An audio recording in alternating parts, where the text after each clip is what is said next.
right, guys, I just had to restart.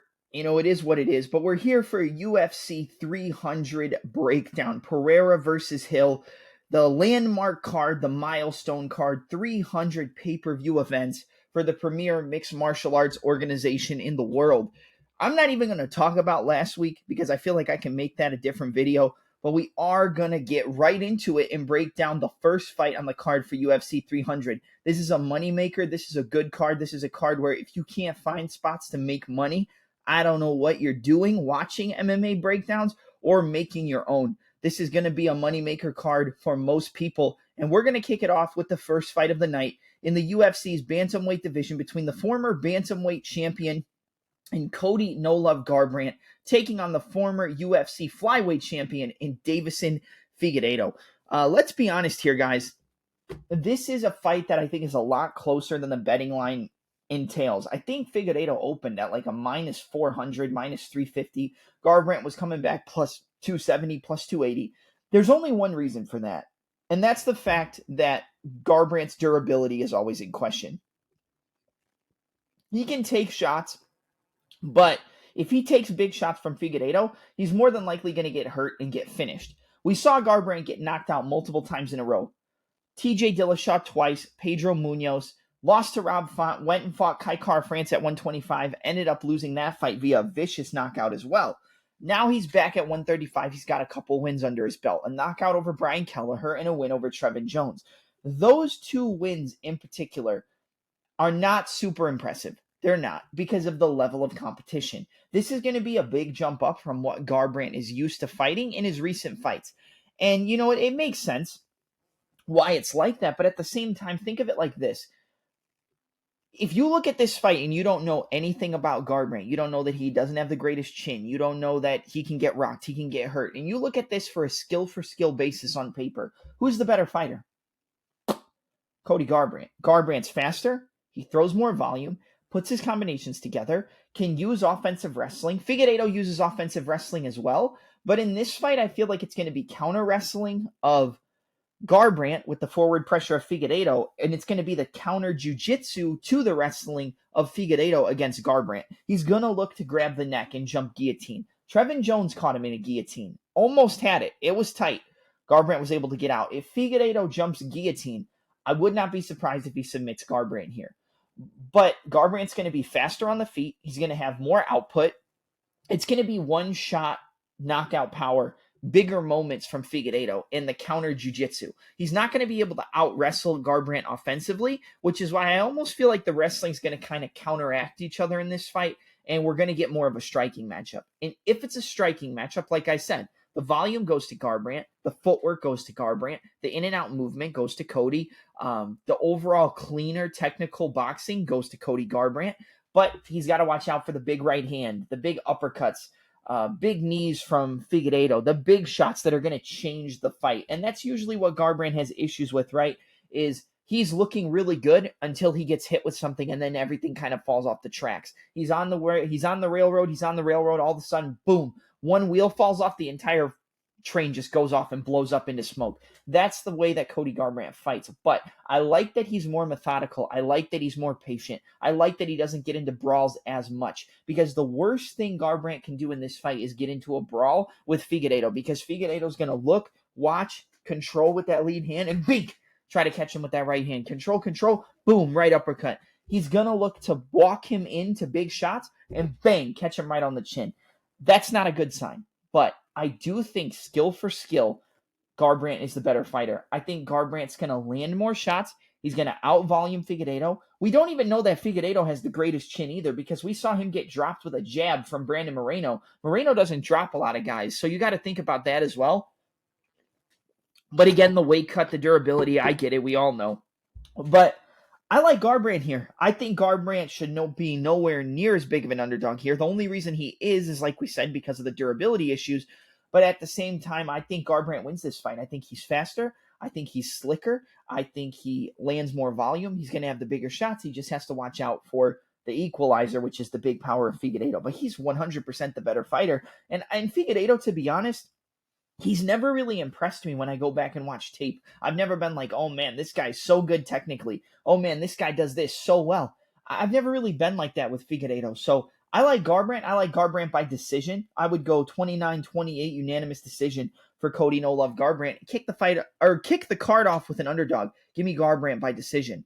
Next fight up, we got a battle in the lightweight division between the number 14 ranked Bobby King Green taking on Jim Miller. Let's be honest here. Jim Miller is going to be slower. Bobby Green's going to be a lot faster. He's going to use his jab. He's going to use his 1-2. He's going to use that little shoulder roll, Philly shell, catch, come back with counters.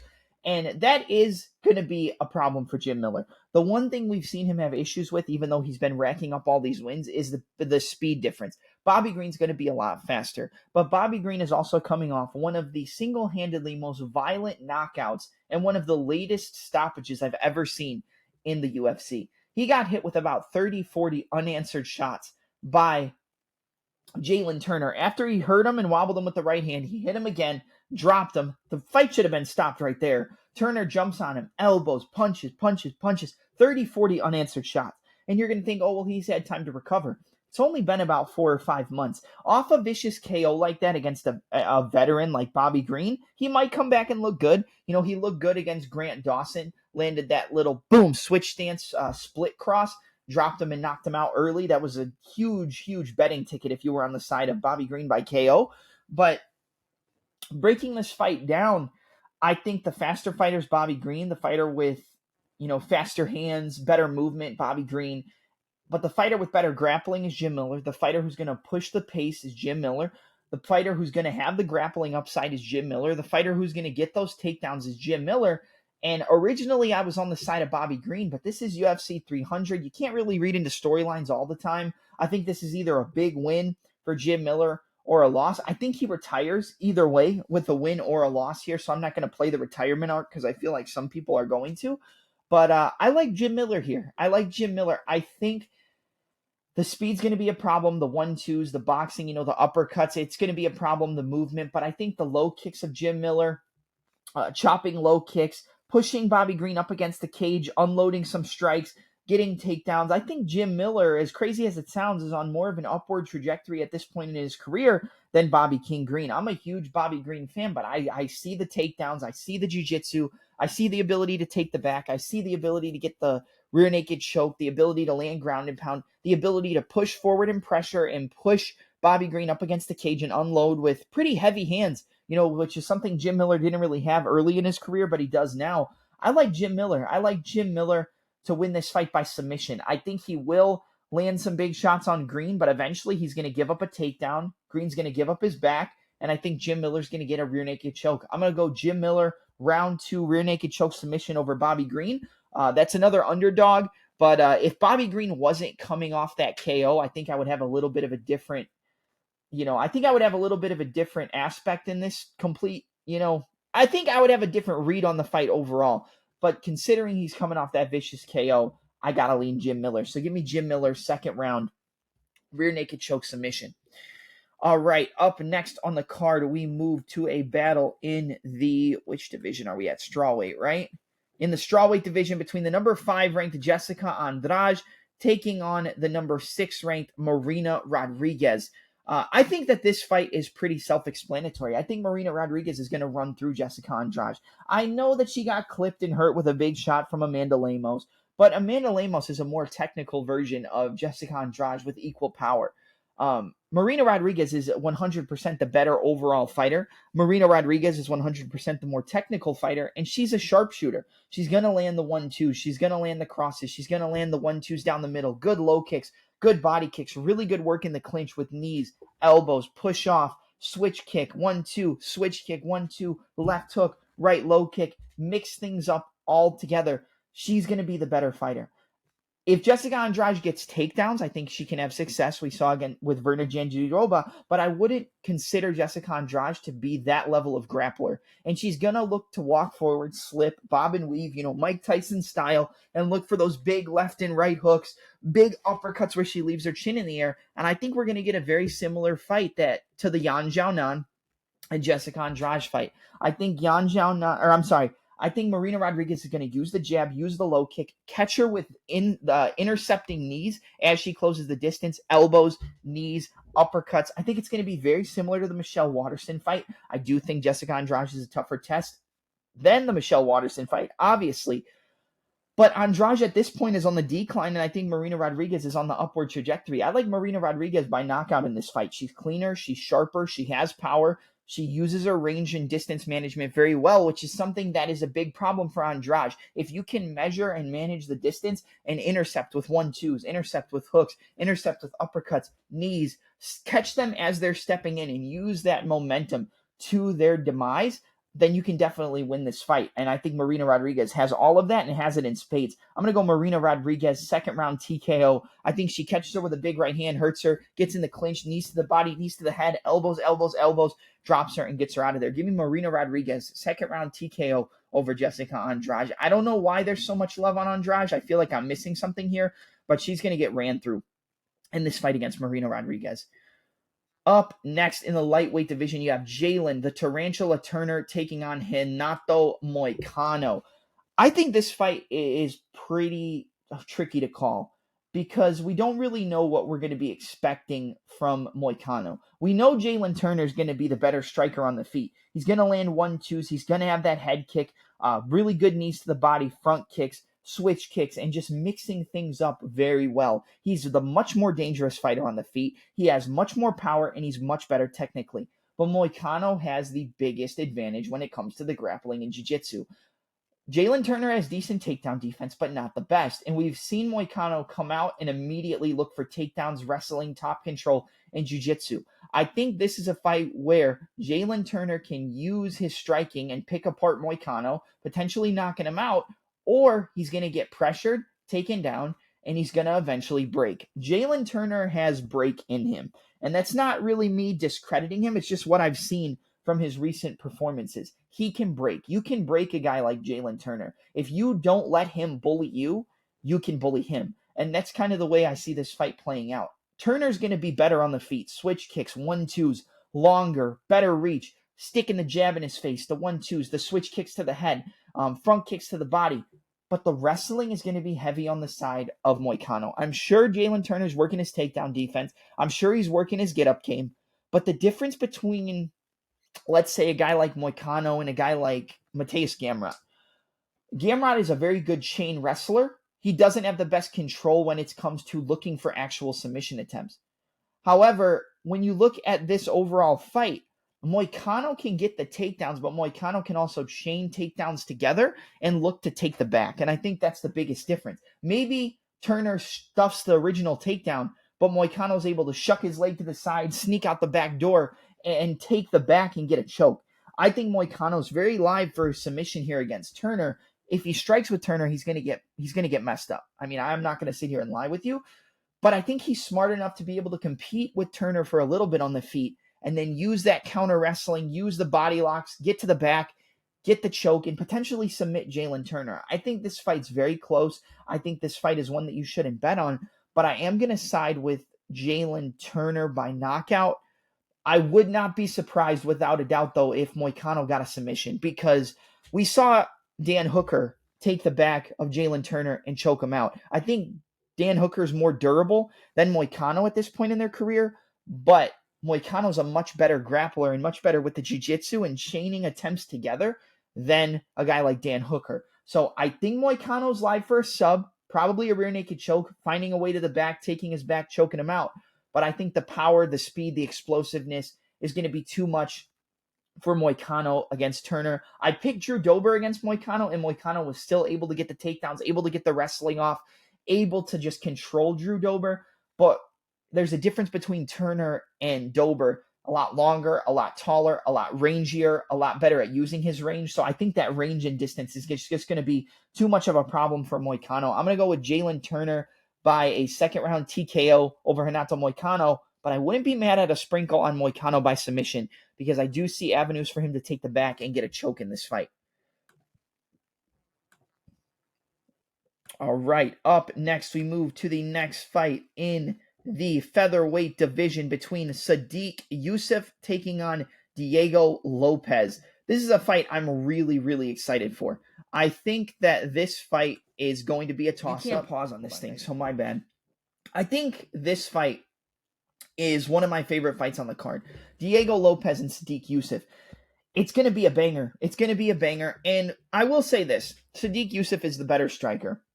He uses his distance well. He measures, throws good inside and outside low kicks, uses that lead hand, jabs. He likes pull counters. He's very good at pulling and countering with the right hand over the jab of an orthodox fighter. I think that's something he's going to be looking for a lot in this fight, is pulling and coming back with the counter right hand. He's going to measure, low kick, front kick, pull, boom, try to counter Diego Lopez.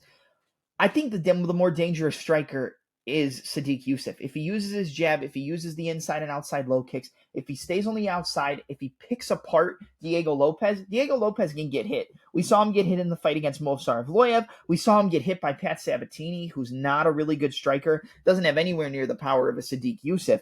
But Sabatini has that grappling to fall back on. Sodiq Yusuff is a good grappler. He has good wrestling.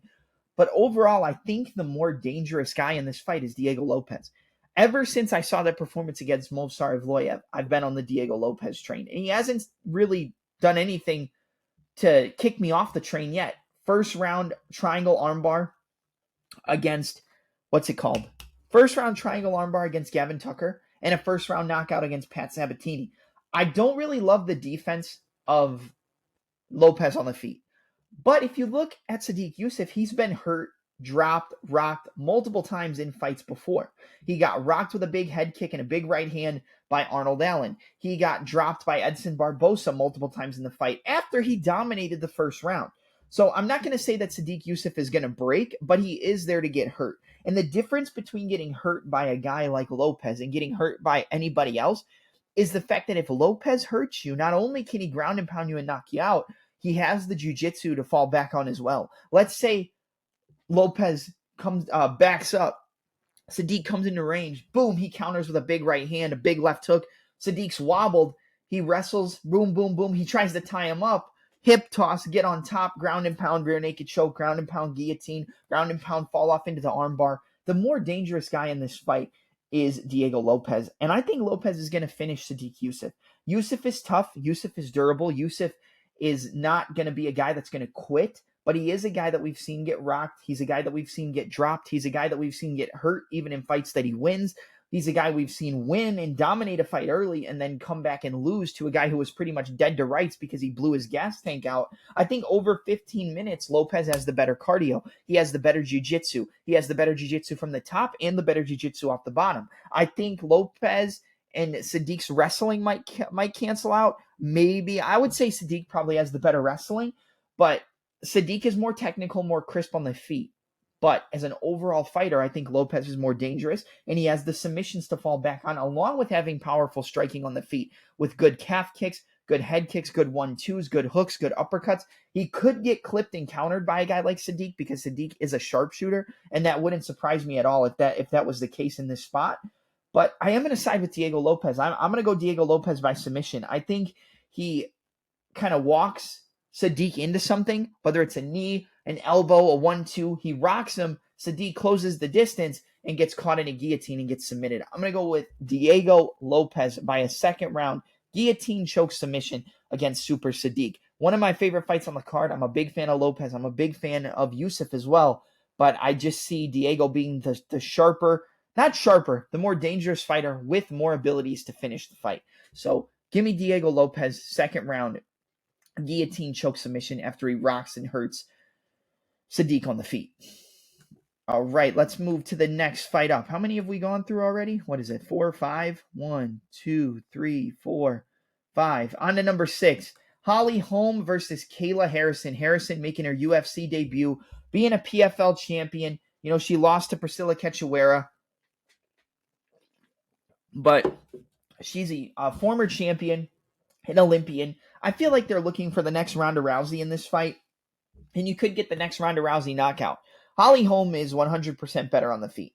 Her grappling offensively has gotten a lot better as well. She can use wrestling. She can tie up opponents in the clinch. She can get takedowns, work from the top, control opponents on the ground, but I don't think she's going to be able to do that against a wrestler the caliber of Kayla Harrison. On the feet, Holly Holm's going to piece her up and pick her apart. But it's going to be the fact of, can she stop the takedowns enough and not give up on the mount, not give up her back, not give up a submission attempt or ground and pound attempt for Harrison to find a way to finish. I think Holly Holm will outclass her on the feet. I think it would look pretty similar to Ronda Rousey. I think Harrison is better than Rousey technically on the feet. She has decent boxing, but it's nowhere near the level of a Holly Holm. So the biggest question in this fight is, can Holly keep it on the feet, or will Harrison get it to the ground? Because even though Holly Holm has been using her wrestling offensively in a lot of her fights recently, she's not going to be able to offensively wrestling or to compete in offensive wrestling against a fighter with the grappling and wrestling the level of a Kayla Harrison.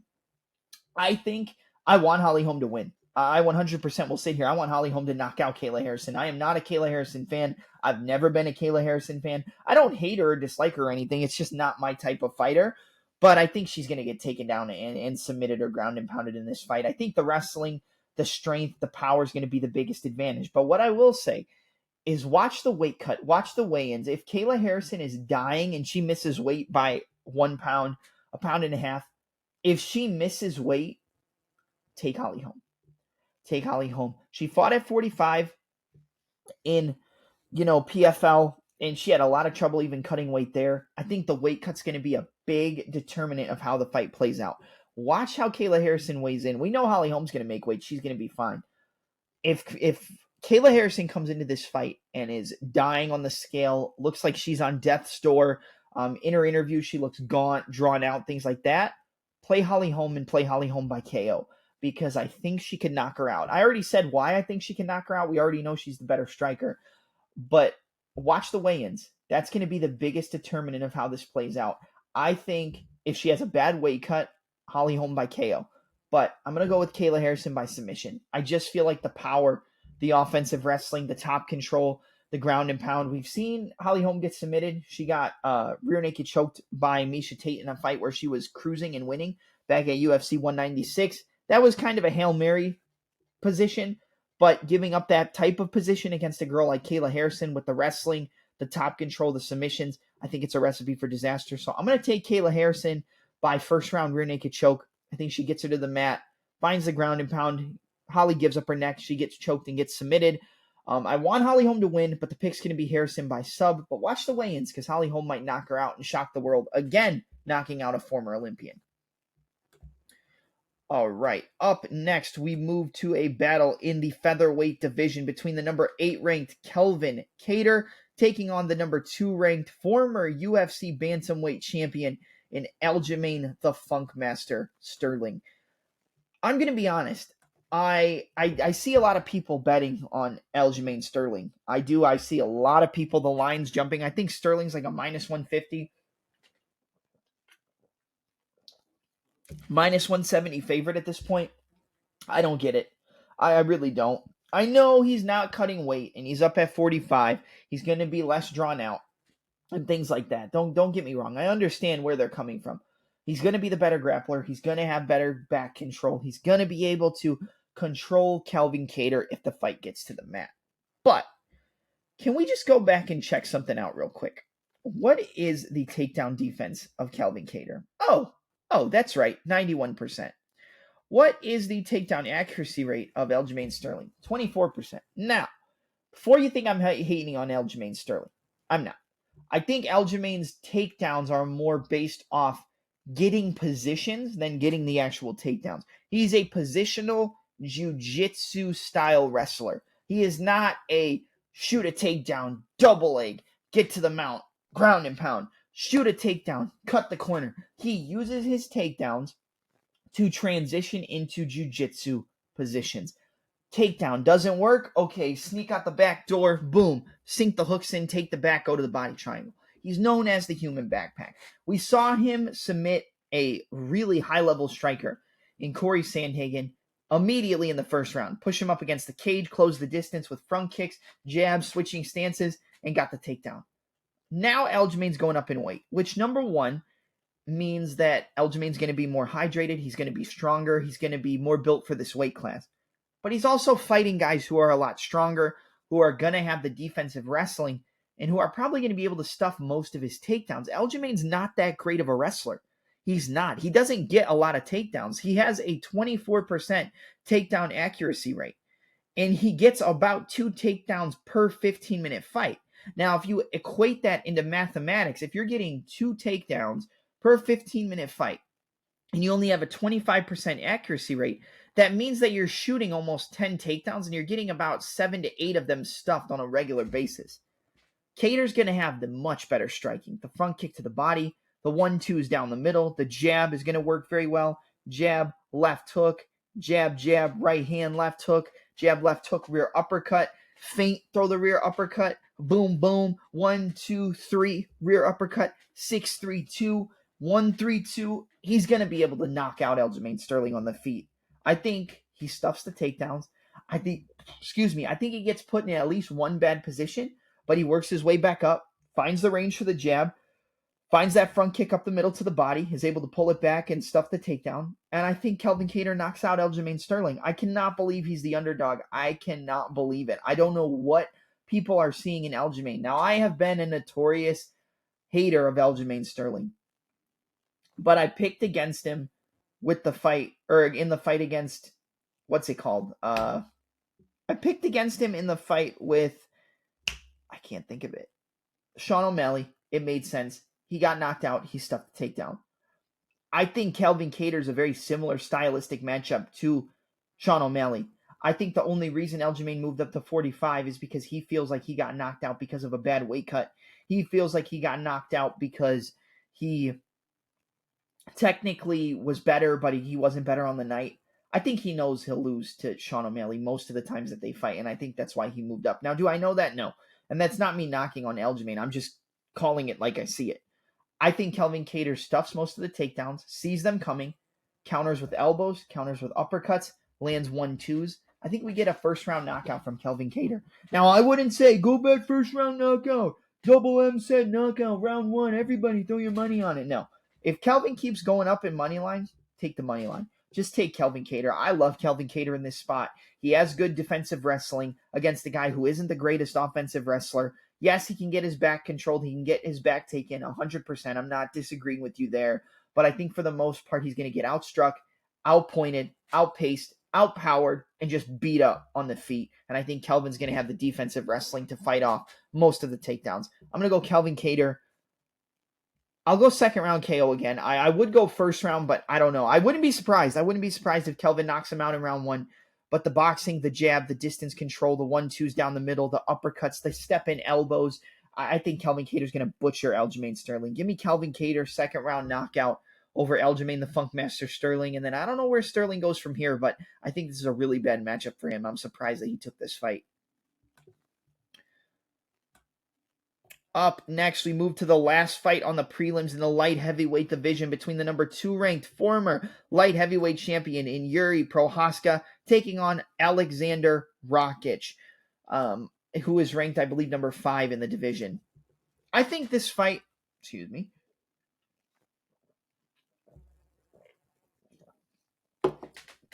I think this fight is tough. I'm going to be honest. I think on paper, Rakic should knock out Yuri Prochazka. But a lot of the times on paper, Prochazka should lose these fights. We picked Prochazka to win against Glover Teixeira.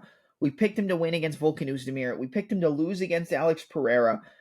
I feel like we have a pretty good read on the type of fighter that Yuri Prochazka is. And he's very light on the feet, very in and out, switches stances between orthodox and southpaw, has kind of that Wing Chun style where he keeps his hands out here, uppercuts, straight punches, overhands, uppercuts, switch. He's really in and out, switch stance, uppercut, hook, cross, overhand, switch back, leg kick. He mixes it up very well. But against a technician like Alexander Rakic, who is coming off a knee injury, let's not forget, he's coming off of a knee injury, a bad knee injury where he injured it mid-fight. How is he going to come back? I still think, even with the knee injury, that Alexander Rakic is better than Prochazka everywhere the fight goes. People think he's just a striker. No, he has takedowns, top control. He knows how to control fighters if the fight hits the mat. And if you look at the Glover Teixeira fight, he was getting controlled by Glover for most of the fight. I think Rakic can take him down and use his wrestling if the striking isn't going well. The knockout power, I feel like, is also on the side of Rakic. Clean, crisp striker. Honestly, I think he's one of the most well-rounded light heavyweights in mixed martial arts, let alone just inside the UFC. I think in the UFC, Alexander Rakic is the most well-rounded fighter in that division. I think he would give Magomed Ankalaev a lot of trouble. I think he probably beats Alex Pereira, but Pereira might catch him. You never know. We're going to get to his fight soon. But I think when I look at this fight, I think Rakic wins this everywhere it goes. And the only way he loses is if he gets clipped with a random shot. Like maybe he gets clipped with a flying knee, changing levels. He gets caught with a big 1-2 down the middle. Yuri has power. He's very awkward, very unorthodox, and that does, tend to cause really technical guys some problems because they're not used to seeing strikes coming at them from those directions. But I think Rakic wins this fight. I think if the striking isn't working, he gets the takedowns, holds down Prohaska, on the feet, the 1-2 down the middle, the left hook, the feint rear uppercut into the lead left high kick, the jab rear uppercut into the high kick, angles off, uses range management and distance control very well. I believe this to be the coming out party of Alexander Rakic, and I think he's going to knock out Yuri Prohaska. This could go to decision. I've picked a lot of finishes. This could go to decision. I'm not going to lie to you. But he's so much better technically. And like I said, he has the wrestling to fall back on if he just so happens to not be doing well in the striking. Yuri's not going to have that jiu-jitsu or the wrestling to fall back on. I know he got the submission against Glover. He can find ways to unorthodox, lock up submissions. I get it. He's not going to do that against Rakic. Rakic is better everywhere. Rakic has more power than Yuri. He's just more orthodox, more textbook. So the unorthodox style of Prohaska is going to give Yuri some trouble. And I think, the unorthodox style of Prohaska is going to give Rakic some trouble, but I think he finds a way to win this fight, like either way. I really do. I think Rakic wins this fight on the ground. I think he wins it on the feet. I'm going to go with a second round knockout for Alexander Rakic against Yuri Prohaska. I think he catches him with a head kick or catches him with a big right hand, drops him, and gets him out of there. Give me second round KO for Alexander Rakic against Yuri Prohaska, given back-to-back losses to Yuri after losing to Alex Pereira. All right, now we move to the main card. The first fight up is in the middleweight division between Cody Brundage taking on the UFC's poster child in Bo Nickel. Let's be honest here. I think Bo Nickel should win, but if I said I don't think Cody Brundage has a chance in this fight, I'd be lying to you. Everybody dick rides Bo Nickel. They think that this guy is just unbelievable. He's a great wrestler. He got a triangle choke on the Contender Series. He knocked out Vail Woodburn. Listen, he has the skills. He has the mentality to be one of the top guys in the division. But anybody who believes he is that top guy already, I don't know how you could say that. I really don't. I know he hasn't been in MMA long. I know he has really solid mental strength. I know he has the ability to get better very, very quickly. Learn jiu-jitsu. The way he transitioned to the triangle choke on the Contender Series, great. The knockout over Vail Woodburn, great. Cody Brundage has the power to knock out Bo Nickel in this fight. It's probably just going to be a takedown, take the back submission, or ground and pound. But if Bo Nickel plays around and tries to stand for too long against Cody Brundage, he will get knocked out. He will. If he plays the striking for too long against Brundage, he'll get hurt and he'll get clipped. A part of me wants to play devil's advocate and pick Cody Brundage in this fight. But I feel like if I do, everybody's just going to go throw money on Brundage, and I don't think that's a smart bet. I really don't, because Bo Nickel should win stylistically. But I think people need to cool it on the Bo Nickel talk of him being a world champion, and I'll stand by that. I do, because we haven't seen it yet. Yeah, he might beat Brundage, but does that mean you're going to be a world champion? No. I don't get it. I really don't. Until he beats the likes of, a Marvin Vittori, a Jared Cannonier, an Israel Adesanya. Like, when you get up there, then, okay, yes, world champion level, 100%. Paulo Costa. Beat those guys, and then we can talk. Until then, I'm not going to sit here and drink the Bo Nickel Kool-Aid, so to speak. But I like Bo Nickel in this fight. I think Bo Nickel wins this matchup, but y'all need to cool it on the world champion talk. And I'm not knocking Bo. I'm just calling it like I see it. I don't think he's bad. I don't think he's a bad fighter. I just don't think he's as good as everybody says that he is. He might prove me wrong, 100%, but I haven't seen it yet. So give me Bo Nickel to win this fight by first round submission. If you wanted to sprinkle Brundage by KO, I wouldn't hate it, but just light, like $10, $5, because he's going to have the power to knock this dude out. But I think he gets taken down. I think he gets submitted. So give me Bo Nickel, first round, rear naked choke submission over Cody Brundage. All right, up next, we move to the next fight on the card. It's in the lightweight division between the number 1 ranked former lightweight champion in Charles Do Bronx Oliveira taking on Arman Tsarukyan. Listen, this is a great fight. Really, really solid fight. Great matchmaking. I think people are a little bit too high on Arman Tsarukyan. I've said that for a while, and I still believe that to be the case. I think Arman Tsarukyan is a very solid fighter. I'm not going to lie to you. You know, he's very good on the feet. He uses good switch kicks. He uses good head movement and everything like that. I'm not discrediting you at all when you say that, but I think he's outmatched on the feet against Oliveira. Oliveira has been dropped. He does get rocked, you know, and can find a way to come back. He got dropped by Islam Makhachev and eventually got submitted. But I feel like people are a little bit too high on on Arman Tsarukyan. You know, he got hurt by Joaquim Silva, got dropped, did come back, get the ground and pound TKO. He knocked out Beneil Dariush. I was wrong there. I bet on Dariush as the underdog. He landed that knee up the middle and then threw that backhand and boom, knocked him out. Great performance. Wonderful. Charles Oliveira also knocked out Beneil Dariush. He knocked him out in the second round, I believe. But think of it like this. What area of Arman's game is better overall than Charles Oliveira besides the wrestling? Is he a better striker? No. Does he have more power than Oliveira on the feet? I don't think so. Does he have the jiu-jitsu skills of an Oliveira? I would say he might, but no. Better wrestling, though. So can he control the fight, get the takedowns, get the top control, look for submissions, you know, ground and pound? I think Arman can get a ground and pound TKO. I think Arman can potentially hurt Oliveira on the ground and get a sub. I do think the submission is live for Arman here.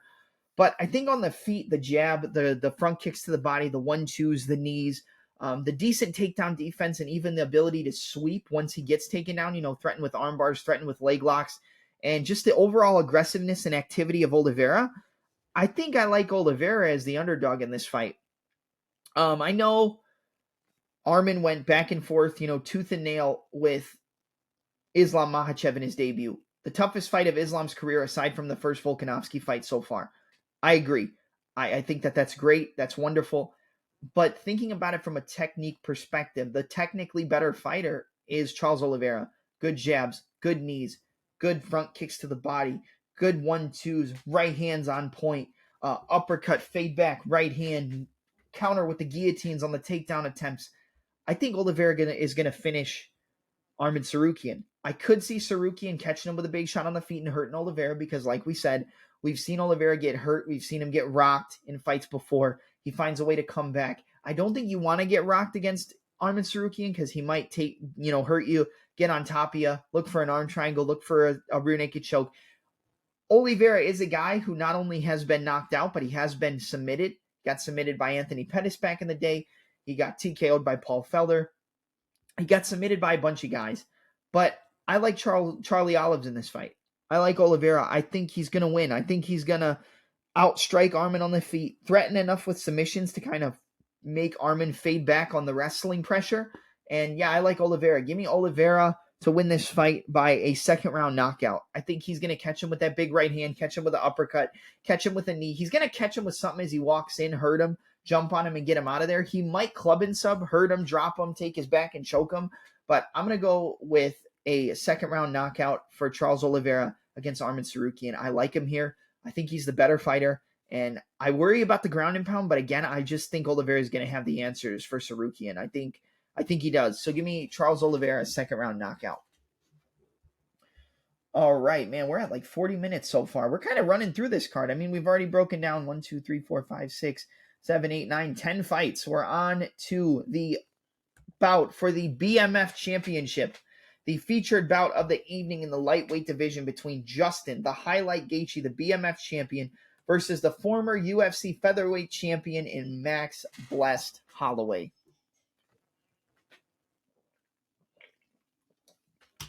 Listen, guys. I feel like this fight is a toss-up. Originally, when I heard about the fight, I favored the technical improvements, the power, the overall striking, just the big power advantage that Gaethje has. Paired with the fact that he's become more technical, I felt like he was going to be able to crack the chin of Max Holloway. But when I watched tape, when I really got into it, I thought about it. And the one thing I don't like is how Gaethje always kind of, when he pulls away, he'll like pull and then go like this. He'll duck, pull, and go like this, pull, and go like this when he pulls back. That's good for reloading your hips and switching your stance or coming back with a big shot. But against a guy who's long, tall, and rangy like Max Holloway, that could be a recipe for disaster. It really could. Let me go to the reach in this fight. Gaethje has a 1-inch reach advantage, but Holloway uses his reach much better. So I feel like it's going to look like Holloway has a much bigger reach advantage and has an advantage in this matchup because of the way that he fights. Holloway's going to be on the outside, using the jab, using the 1-2s, switching stances, throwing from orthodox and southpaw, ripping to the body, coming back with counters. Holloway can get hit, though. We saw it when he went up to 155 the first time against Dustin Poirier back at UFC 236. He did have good moments in the fight. It was a back-and-forth fight, but there was a clear power difference. He rocked him. He hurt him multiple times in the fight. He never knocked him out, but the big power shots came from Dustin Poirier. Now, Holloway also kind of played into the let's get into a war. Don't do that against Gaethje in this fight.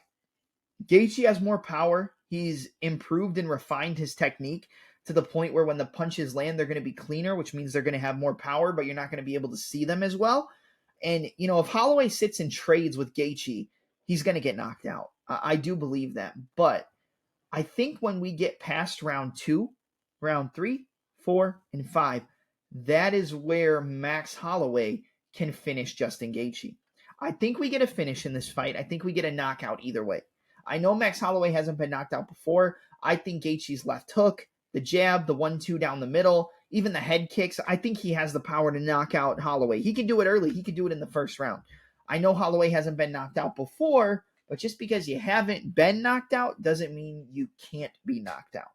I think if anybody's going to knock out Holloway, it's either Ilia Topuria or Justin Gaethje. So we're either going to get the KO here or we're going to get the KO against Topuria if that fight happens. But early on, I favor Gaethje. The jab, he uses his jab really well. The calf kicks, I think the low kicks are the biggest weapon for him against Holloway, who's very, very heavy on that lead leg. He's not super heavy on it, but he does kind of lean forward on his lead leg. I think the calf kicks early and often, but I'm sure Holloway's going to have the counter, try to come back with that right hand down the middle, come back with a left hook, 1-2, 1-2, bop, bop, bop, bop. The volume in this fight is going to go to Holloway. In the 3rd, 4th, and 5th, the championship round cardio is going to go to Holloway as well.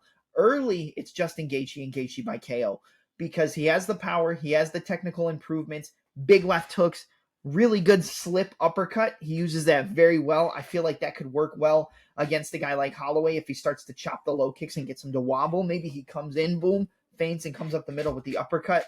If anybody's going to knock out Holloway, it is a guy like Gaethje. Counter right hand, big uppercuts, good low kicks, heavy head kicks like he knocked out Poirier with. But the volume, the jab, the 1-2s, the body work, I think that might add up for Max Holloway the longer the fight plays out. And I'm very pressed picking this fight, I'm going to be honest. Because I feel like originally I was so heavy on Gaethje, but the more I watch the fights, I kind of think Holloway might pull this off. I think Holloway can do it. I do. Early, like I said, it's Gaethje, but late, it's Holloway. And we know that Gaethje's going to slow down. We see him when he gets backed up. He can fire back. Good overhand right, good counter left hook, good uppercuts on the back foot. His movement's very solid. But the championship rounds is going to favor a guy who's been there multiple times at the highest level in Max Holloway. But he can always be knocked out. This fight is very close. I'm going to pick Holloway. I was going to go with Gaethje. I'm going to pick Holloway. I'm going to go Holloway by a 4th round TKO. We've seen Max pick up the pace later in fights. The power difference of Gaethje can be a problem because, like I said, he might get clipped, hurt multiple times, get finished. I want Gaethje to win. I'm sitting here, hand to the sky. I want Gaethje to win. I'm a Gaethje fan. I want him to win. But I think Holloway's pace, the body work, the best way to beat a guy like Gaethje is working the body, throwing up the middle with uppercuts, knees, because of that little lean that he does when he pulls back. Knees, front kicks, uppercuts, body work. You saw Eddie Alvarez hurt Gaethje to the body, which led up to the KO. Dustin Poirier, same type of thing. Holloway's got some of the best body work. I think he breaks him down. I think Gaethje tries early. He lands some big shots. He hurts him.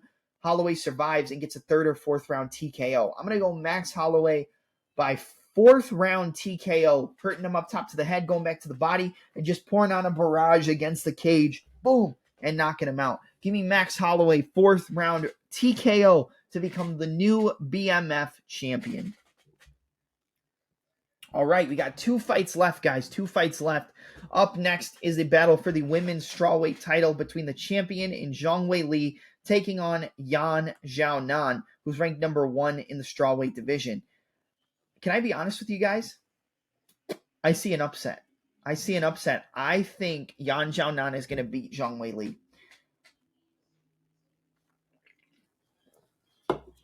I'll tell you why, too, which obviously that's why you're here. I think that looking at this fight from a stylistic perspective, I feel like Xiaonan can compete in all the areas where Zhang Weili dominates, aside from the wrestling. But she's fought girls like Andrade. She's fought Mackenzie Dern, who constantly shot takedowns. And she did fight Carla Esparza. The Carla Esparza fight is the only reason why people are so heavy on Zhang Weili. Because they saw Carla take her down. They saw Carla get into the crucifix, elbow, hammer fist, beat her up, hurt her multiple times. And that is a problem because we know that, number one, Zhang Weili finished Carla Esparza, finished her from a crucifix from the back, locking up her rear naked choke. She got the crucifix position on Amanda Lemos. She got into that position, landed big shots, hurt her multiple times, elbows, hammer fist, took her back, looked for submissions. But I feel like Zhang Weili can get a little bit reckless at times and walk in with her chin in the air. That's the one thing I've said for years. I said it when Rose Namajunas caught her with that head kick in the first fight. She kind of walks in and doesn't have any respect for her opponent's striking. She got clipped with a right hand, got hurt by Amanda Lemos. Didn't get dropped, but you know that she got hit with some good shots there. But she resorted to her wrestling. I do think Zhang Weili is going to be able to out-wrestle Yan Xiaonan. I don't think that's a surprise, but I think her wrestling defense has gotten so much better with the styles of matchups that she's had leading up to this fight with Zhang Weili. Weili, good 1-2s down the middle, good body kicks, switch kicks. She likes to hip feint and come in. The jab, the 1-2 of Yan Xiaonan, the counter right hand, her movement, her footwork. I think the technicality and the discipline of Yan Xiaonan is going to give problems to a girl who is very technical, but can be reckless at times like Zhang Weili. She can run in and just leave her chin on a silver platter for most girls. Now, Zhang Weili knocked out Andrade to win the title. Yan Xiaonan knocked out Andrade in the first round, to kind of claim this title shot. She got a victory over Marina Rodriguez by decision. She got a victory over Mackenzie Dern. And this is the problem. Like, she can be taken down and controlled. Zhang Weili is probably the best, wrestler in the division. If Weili wins this fight, it's on the ground with either a submission or ground and pound. But if this fight stays striking, I think I favor Zhang Weili.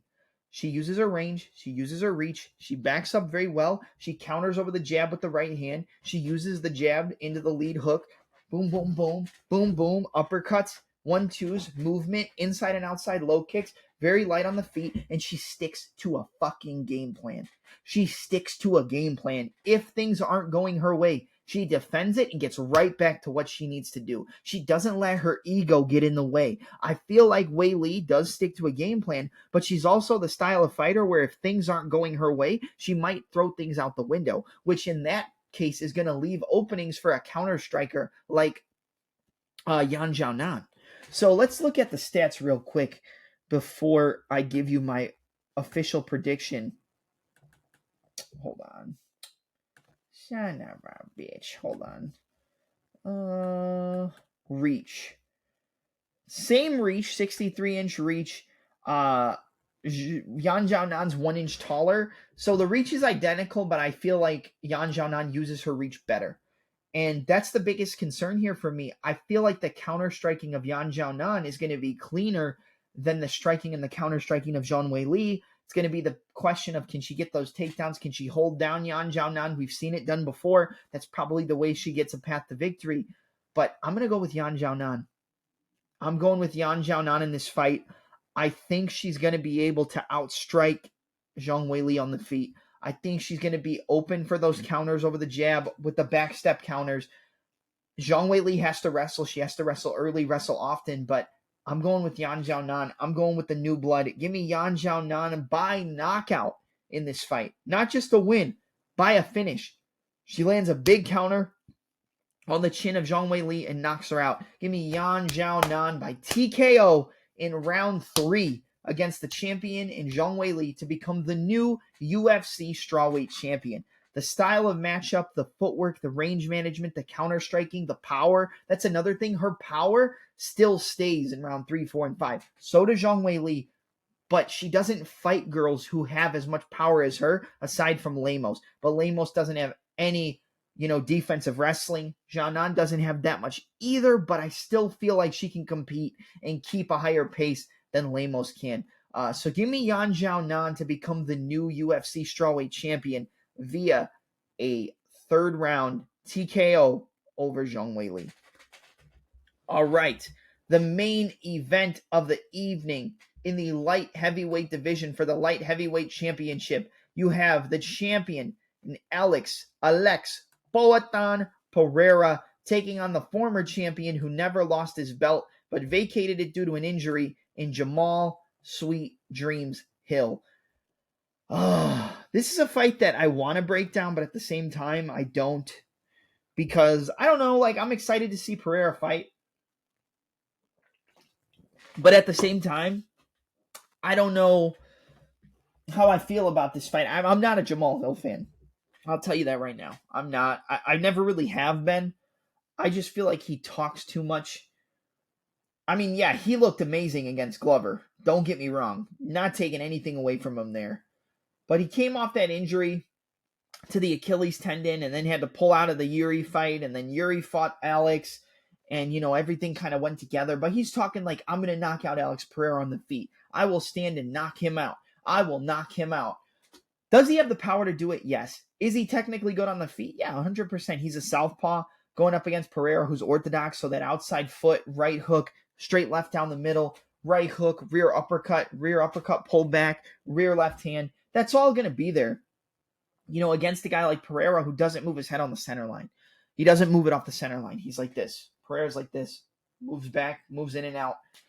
But Jamahal Hill also leaves so many defensive holes when he throws his strikes. He doesn't really move his head off the center. He'll throw like this, throw like this, throw like this. His strikes look clean, but he doesn't move his head. So it's equal. Everybody's discrediting the defense of Pereira. The defense of Jamahal Hill isn't that good either. So I don't know where everybody's getting this idea that Jamahal Hill's defense is just ungodly, because it's not. Pereira is cleaner and sharper. They both have defensive holes. This is going to be a case of who lands first, because I do think we get a KO here. It's not going decision. Knock on wood. I think it ends by KO. Either Pereira landing a big left hook or big uppercut, or, Jamahal Hill landing a big straight left hand, a big overhand left, a big right hook, and knocking him out. The Achilles injury of Jamahal Hill gives me some concerns, because that the calf kicks of Poatan are going to attack just right around the region where that Achilles tendon was hurt. I don't think Jamahal Hill can take a lot of the leg kicks, but what I do think he's going to be looking to do is counter with the check right hook as Pereira kind of steps to the outside. Because when he fights an opposite stance fighter, he will attack inside, but he kind of double steps, reloads his hip, and then attacks the outside low kick. Bing, bing, bing. When you do that, the counter right hook of Jamahal Hill is going to be there. I think it's there. I think it's powerful. I think it's fast. He could probably hurt and knock out Pereira. We've seen him get wobbled, but the only man to knock him out was Israel Adesanya, and I feel like he kind of gave him that knockout by being too over-aggressive. But Pereira does have more weight on him at 205. He's better, hydrated at this weight class, and he's ready to go. So think of it like this. The calf kicks are going to be a big problem for Jamahal Hill, the inside and outside low kicks. The straight counter left hand is going to be a big problem for Pereira, who doesn't move his head, but he kind of deflects with the hands and pulls back, deflects and pulls back. I think head kicks would be a good weapon for Alex Pereira in this fight, because I think Jamahal Hill already knows he's going to attack leg kicks. So I think going up top to head kicks would be a good weapon. We've seen he has good head kicks. He just doesn't land them that often. But I just foresee Pereira catching Jamahal Hill, coming in on a combination, bink, catching him with the left hook, out cold. I see that so clearly that it scares me. It scares me, and I don't want to bet on this fight. I really don't. There's other spots on the card. I think if I'm up and I'm winning, I might put a little bit on Alex Pereira to win. But right now, I don't want to touch it because they're both live. I mean, Jamahal Hill's technical, Jamahal Hill's clean. I don't think that's going to be an issue. But at the same time, I don't know. I could see Pereira get knocked out with a counter right hook or a straight left hand. I could see Jamahal Hill running into the distance and getting clipped with a left hook, getting clipped with a right hand as he walks in. If Jamahal Hill disrespects Alex's striking completely, he's getting knocked out. 100%. He'll get knocked out early, first or second round. If he has more respect and he plays it technical, plays it smart, which I feel like he's going to do, even though he's talking all this shit, I think he's going to play it smart. I think he can win. But I feel like Pereira is going to land that kill shot before Jamahal Hill can. Jamahal Hill just doesn't have any form of defense. He doesn't get hit too much, but he leaves those openings so wide that I feel like Alex Pereira is going to clip him. The calf kicks early to the inside and outside, the double step to the outside, and the left hook. I think he's going to get low kicked a lot. His leg's going to kind of give out. I think it's going to be kind of like the Jiri fight. He's going to get low kicked. That leg's going to kind of give out. He's going to try to rush in and land. Pereira, bink, step back left hook. It's going to be here, calf kick, calf kick, calf kick. Comes in, bink, left hook. Sweet dreams, Jamahal Hill, and still your UFC light heavyweight champion, Alex Poatan Pereira, by a second round knockout with the left hook off a counter shot. Give me and still Alex Poatan Pereira to remain your UFC light heavyweight champion by second round left hook KO. That's it for UFC 300. I hope you guys enjoyed these preview and predictions. I hope you enjoyed the fact that you actually got to see me instead of just listening to me this time. I'm your host, Double M, and I'm out. Enjoy the fights at UFC 300.